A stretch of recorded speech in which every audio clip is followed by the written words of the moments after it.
ओम शांति।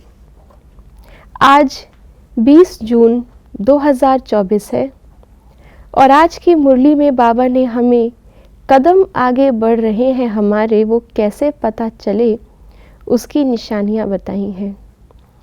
इन निशानियों को ध्यान पे रखेंगे, अपनी चेकिंग करते रहेंगे तो कर्म आगे बढ़ाते बढ़ाते हम फरिश्ता स्थिति तक, कर्मातीत स्थिति तक पहुंच जाएंगे।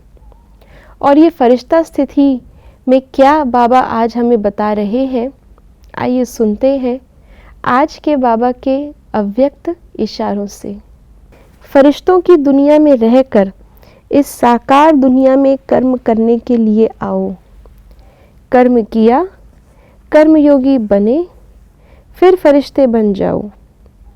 यही अभ्यास करते रहो। सदा यही स्मृति रहे कि मैं फरिश्तों की दुनिया में रहने वाला अव्यक्त फरिश्ता, फर्श निवासी नहीं, अर्श निवासी हूँ। फरिश्ता अर्थात इस विकारी दुनिया अर्थात विकारी दृष्टि व वृत्ति से परे रहने वाला। मम्मा के मास में हम मम्मा की विशेषताओं को याद करते हैं और जिसने भी मम्मा को साकार में देखा और आज हमें बताते हैं, वो यही कहते हैं कि मम्मा इस साकार वतन में भी सूक्ष्म वतनवासी प्रतीत होती थी। जब मम्मा चलती थी, खड़ाऊँ पहनती थी, लेकिन आवाज़ नहीं होती थी खड़ाऊँ की भी। मम्मा किसी को कुछ कहती भी थी, कुछ देखती भी थी, तो भी वो आत्मा उड़ने लगती थी। उसको यही अनुभव होता था कि ये इस लोक की नहीं, ये जैसे कि बहुत दूर से आई हैं और मुझे उड़ा करके ले जा रही हैं।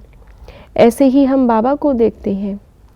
बाबा भी अव्यक्त रूप से जब अपना पार्ट बजाते तो बाबा भी फरिश्ते स्थिति से आते और इस वतन में आने के बाद भी बाबा की आवाज़, बाबा की टोन, बाबा मुस्कुराते, लेकिन बाबा की मुस्कुराहट, हर चीज़ कितनी अलौकिक। इस लोक में आकर भी, देह में वापस आकर भी बाबा अपने उस फरिश्ता स्थिति में ही रहकर हमें भी उस अव्यक्त स्थिति का अनुभव कराते रहे इतने साल। यही बाबा अब हम बच्चों को कहते हैं। हम बच्चे भी अब बाबा की ओर से रिप्रेजेंटेटिव्स हैं, प्रतिनिधि हैं बाबा के। दुनिया जिसने बाबा और मम्मा को नहीं देखा, वो हमारे द्वारा ही समझ पाएगी कि फरिश्ता स्थिति क्या होती है। इसलिए इस फरिश्ता स्थिति को जितना ज़्यादा हम अनुभव करेंगे, कर्मयोगी बनकर रहेंगे, उतना ही हम दूसरी आत्माओं की भी सेवा कर सकते हैं। और इस फरिश्ता स्थिति में रहने के लिए जो बाबा ने आज कहा है मुरली में, कदम हमेशा आगे बढ़ते रहें।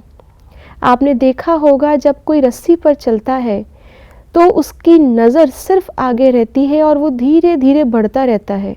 अगर वो रुक जाए या नीचे देखने लगे तो वो निश्चित गिरेगा। इसलिए हमें ना यहाँ वहाँ दूसरों को देखना है, ना नीचे अर्थात अपनी अवस्था से नीचे आना है। एक एक कदम आगे ही लक्ष्य की ओर बढ़ाते चलना है। ओम शांति।